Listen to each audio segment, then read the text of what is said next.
आज हम हनुमान चालीसा से सभी परिचित हैं, पर क्या आपको पता है तुलसीदास जी जब हनुमान चालीसा लिख रहे थे तो उनके साथ कुछ अजीब घटना घटती।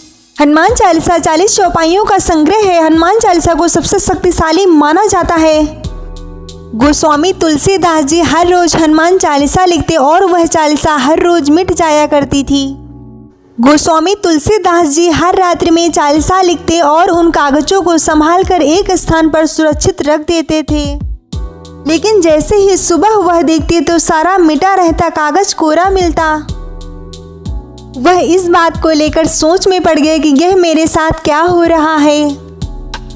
लेकिन फिर भी उन्होंने हार नहीं मानी। वह लगातार लिखते रहे और रोज वैसा ही होता।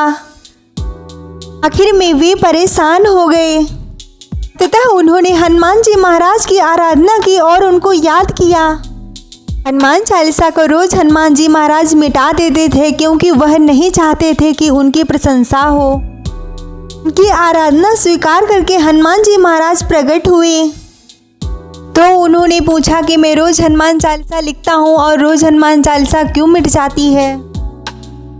हनुमान जी महाराज ने उत्तर दिया कि प्रशंसा लिखनी ही है तो मेरे प्रभु राम की लिखो, मेरी नहीं। वही मेरे प्रभु है, मेरी प्रशंसा मत लिखो। तब गोस्वामी तुलसीदास जी ने हनुमान जी महाराज को हनुमान चालीसा की चौपाइयाँ सुनाई। श्री गुरु चरण सरोज रज निज मन मुकुर सुधार वरनो रघुबर बिमल जसु जोदायक फलचार। इस दोहे को जैसे ही हनुमान जी महाराज ने सुना वह बोले, मैं रघुवर नहीं हूँ। इस पर तुलसीदास जी ने बताया कि आप और भगवान राम एक ही प्राप्त प्रसाद से अवतरित हुए हैं, इसलिए आप ही रघुवर हैं। उन्होंने हनुमान जी महाराज को याद दिलाया कि सुवर्चना नाम की अप्सरा थी जो कभी ब्रह्मा में मोहित थी।